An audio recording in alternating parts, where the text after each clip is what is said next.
Myths that are believed in tend to become true.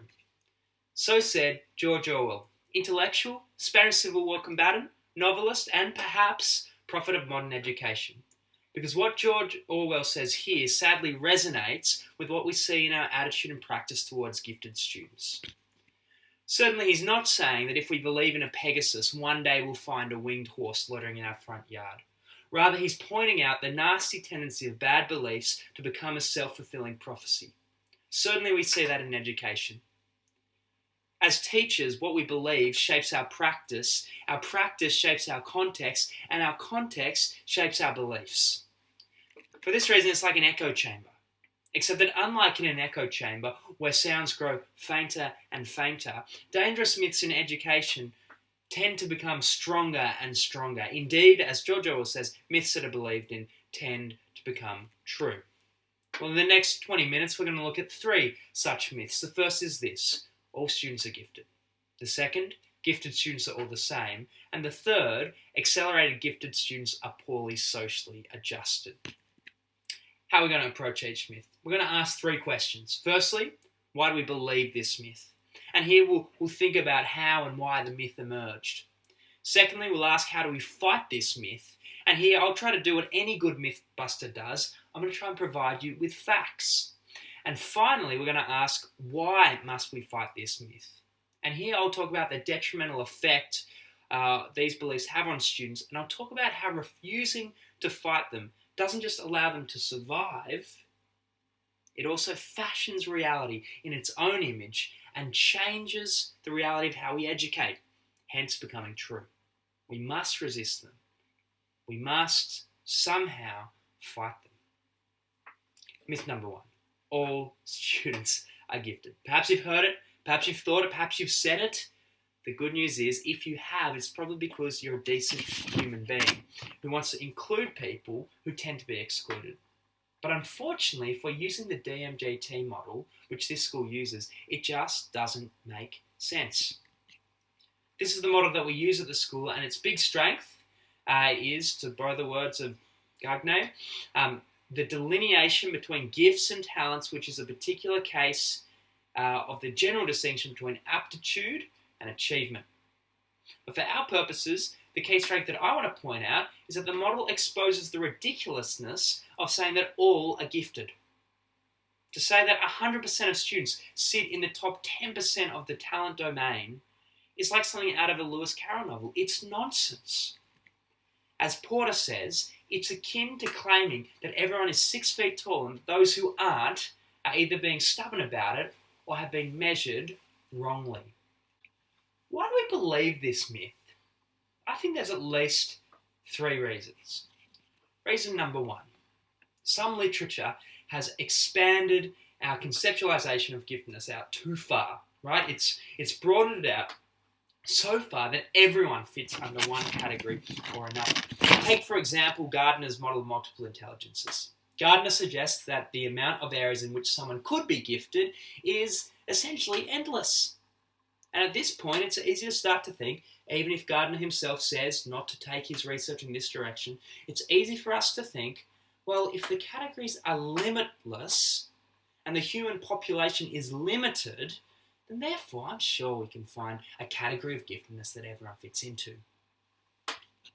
Number 2, another reason why we believe this myth is because of the prevalence of a particular type of egalitarian discourse, a way of speaking and thinking in education.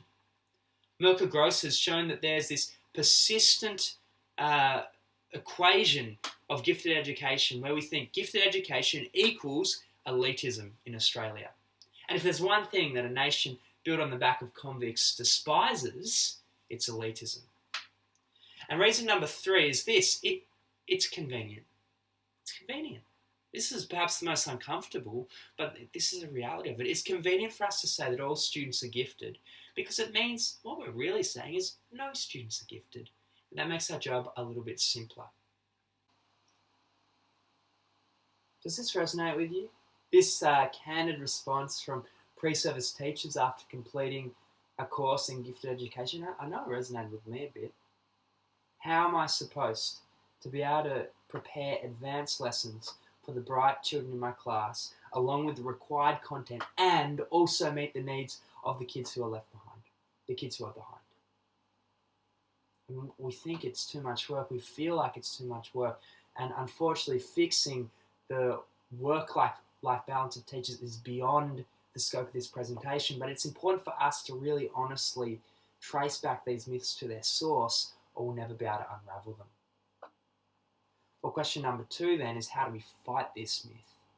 And the key to that is with facts. The key is to believe the research.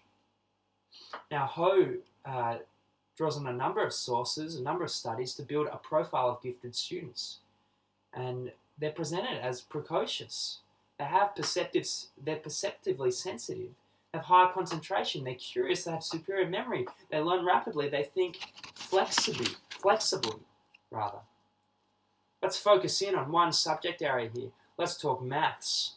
Schreierman in 2004 found that high school students gifted in maths perform the same intuitive mental functions as professional mathematicians. Now, I'll be the first to admit there's problems with the study. I mean, it's 10 years old. There's no comparison group, so we can't see whether non-gifted kids do the same thing, and it's got a very tiny sample size. We're talking less than 10 students in this study. And so that's where Threnfall and Hargraves' research is interesting. Much larger sample size, much more recent, and it pitched gifted 9-year-old students against non-gifted 13-year-old students. And what's interesting is that these guys found that there actually wasn't much difference in the way that these students thought. But what was different was that you had 9-year-olds thinking in a way that 13-year-olds think. I mean, let's just pause on that. That's quite remarkable. Now, alongside this, we have plenty of case studies, like Stephen, who taught himself to read by age 3. That's in Gross, 1999. Or the students in the research by Sally Reese and Erin Sullivan, who are doing things like designing social justice projects in the 5th grade. You see, all this should let us know that to say all children are gifted is only true when we add, to borrow another Orwellian phrase, but some are more gifted than others. Why must we fight this myth? Well, firstly, it's because we want to provide students with the teaching that they need. In terms of the last 2 elements of Ho's list, learn rapidly and think flexibly, Dixon synthesizes from a range of research to conclude just that gifted students are processing info at a much faster rate than their peers, that they are using a greater range of problem-solving strategies. And for this reason, we need to provide them with teaching that meets this need. But more than that, if we don't fight this myth, it becomes true. It's self-fulfilling. You see, if we believe that all students are gifted, we'll probably adopt a model, for example, Gardner's theory of multiple intelligences, that supports that. Once we've adopted this model, we'll start to apply it. Once we start to apply it, well, it begins to become true. Can you see that belief? Influencing practice, influencing context, influencing beliefs. It's a vicious cycle there. You see, if we use a model that identifies everyone as gifted, well, naturally we'll find that everyone meets the criteria. But those who need program interventions for the sake of their learning will be left behind. Myth number 2, all gifted students are the same.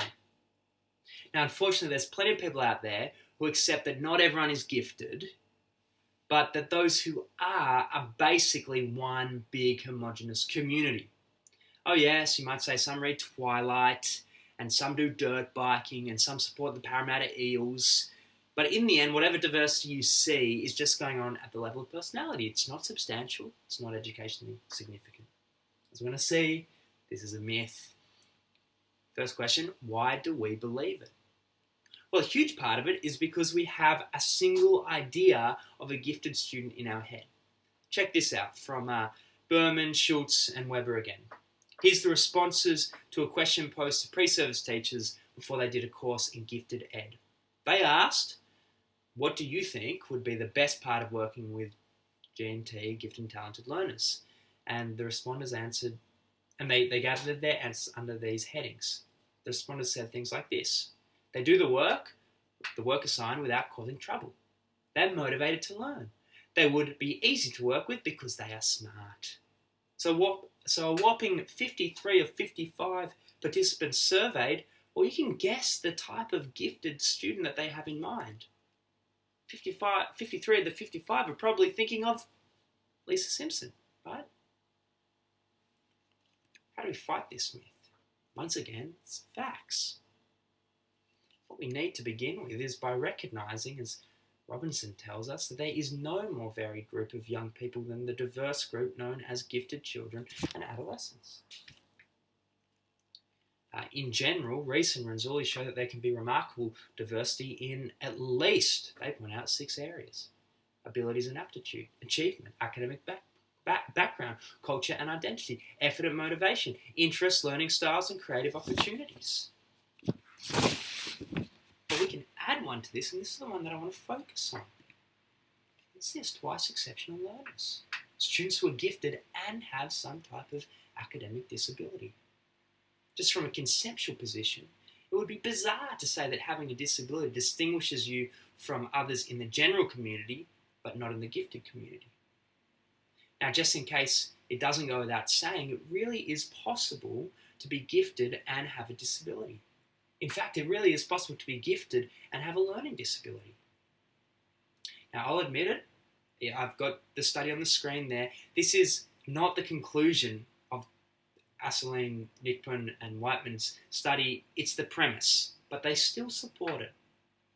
You see, to find in their research on the characteristics of gifted students with a written language disability, they had to find participants.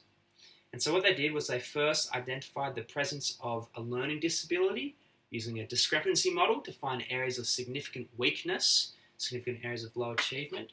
And then they identified intellectual giftedness, I should say, using a cognitive ability test. And what they found was this. They found it really is possible to have a learning disability and intellectual giftedness. Why is this myth so damaging? And the simple answer is this. It means that only a tiny layer of the gifted community is ever identified as gifted. Let's think again about those twice exceptional learners. Why is it so damaging for them? Because they never get identified. Twice exceptional learners are very hard to pick. And so Rees, Baum, and Burke write, if educators use traditional criteria to diagnose giftedness or disabilities, they must consider the research about how one disability affects the other. For a student with 2E, twice exceptionality, may or may not display the same characteristics with other gifted peers or with peers with identified disabilities. Now, alongside this, we are so quick to assume that students labelled as disabled cannot be gifted.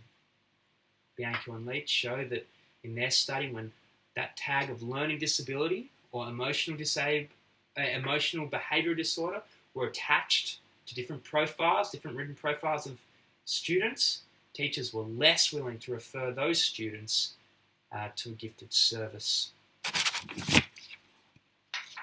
And so once again, we find that the myth becomes true. We find that we have a self-fulfilling prophecy on our hands. Why? Because, well, those who don't fit the mould we establish are never identified as gifted. And secondly, because our assumption is that only a certain type of high achiever is gifted, we deprive every other type of gifted student of the type of processes that would help them to perform highly. So we deprive them of the means by which they can prove what we're looking for. If we believe this myth that all gifted students are like Lisa Simpson, then we shouldn't be surprised if our gifted classes do nothing more than catch younger Lisas in Year 7 and release them into the real world in Year 12. Our third myth is this: grade skip students are poorly socially adjusted. Now, Deborah Troxclair suggests in a study of 45 pre-service teachers at a rural university in the south of the United States of America that attitudes towards acceleration are overwhelmingly negative. Okay, I've got the stuff up there for you to have a look at. And you might say, well, that's America, that's the South, they're pre-service teachers, what on earth would they know? But in a 2015 study in our Australian context, Lassig found that nearly half of classroom teachers thought gifted children who are accelerated have difficulties with social adjustment. Okay, the myth is definitely out there. But why do we believe it? I think these, 6 words are extremely damaging. I once knew a person who... S.J. Cohn, and I know that the writing there is from 1978, but it still, I think, applies today. Cohn says that this is an issue. What happens? Well, we go, okay, I get the research, but I once knew a person who, what? Well, they were accelerated and they ended up with no friends. They were bullied. They were mocked. They were the subject of nasty satirical limericks, etc., etc., etc. And what happens is we construct these stories in our mind, and once we do, they become very, very powerful. Alongside this, a lack of exposure to the gifted community and to gifted programs can also be to blame. That could be why Lassig found that teachers in schools with a strong focus on gifted and talented students were more positive about acceleration than those who weren't working at such schools. In her study on 126 Australian primary school teachers, she found that those working at a school known for positive G&T approaches were slightly more positive. 77% of teachers in that school had some type of training in gifted education in the form of in-service, post-grad, or pre-service teaching. This compares with 54% on average, and 44% of such of teachers at schools which have the lowest level of support for the practice. So definitely, a lack of exposure could be why we believe that myth. How do we fight the myth? Well, you might be picking up the answer is always this: believe the research. Now, Neihart surveys a range of studies and concludes that the majority of studies find that acceleration does no harm in either the short term or the long term. But here I want to pick up on one study. It's from 1993. It's a little bit old, but it's very interesting. The reason why this study is so interesting is that it involves 3 groups. Right? This is the Saylor and Brookshire study. You can see on the screen there. It involves 3 groups: gifted non-accelerant students, non-gifted non-accelerant students, and gifted students who were accelerated. And what I want to point out here is peer perception. And what you find is very interesting. Those who were accelerated were less likely to be seen as popular, as regular, as their gifted but non-accelerated peers, but slightly more likely to be seen as popular as regular, non-gifted, non-accelerated students. Now here's what's interesting. Given that we can assume that the number of students seen as popular in each cohort, in each year group, would be fairly similar, we can deduce that moving a student up a year, accelerating them 1 year, would socially put them on the same level as most other students in that year. That's peer reflection. And if you look at studies looking specifically at the perceptions that accelerated students have of themselves, something interesting is discovered. Barber and Wasson in 2015 found that students who were accelerated had a wider network of friends than their non-accelerated gifted counterparts. How do we fight it? How do we fight this myth? We believe the research. Why must we fight it? Well, the first is that it's damaging. Right? Acceleration is one of the most effective ways to advance a gifted student's learning. Secondly, it becomes true if we believe it. The premise of the myth is that we should avoid placing students in situations that would socially and emotionally alienate them. However, a belief in the myth causes exactly that. Believing the myth causes the social and emotional alienation that it hopes to avoid. Merker Gross says this in her longitudinal study She says that highly gifted students who were not accelerated had ongoing problems with social relationships. And in one particularly poignant section, she writes the following: several of the non-accelerants have serious and ongoing problems with social relationships. These young people find it difficult to sustain friendships because, having been, to a large extent, socially isolated at school, they have much less practice in their formative years in developing and maintaining social relationships. 6 have had counselling. Of these, 2 have been treated with severe depression. Not only true for the highly gifted. When gifted children are not with their intellectual peers, their social concept declines and their negative self-criticism increases. Looked at 3 myths, and I have to say we busted them all. Are all students gifted? No. All students are valued. All students are special. All students have a right to learn. Not all students are gifted. Secondly, gifted students are the same. No. Gifted students come in all sorts of forms, and the presence of twice exceptional students only proves that. And thirdly, accelerated gifted students are poorly socially adjusted. No. In fact, one of the best things that can be done for the social adjustment of gifted students, especially the highly gifted, is to accelerate them. Myths busted. Following here are some slides of reference.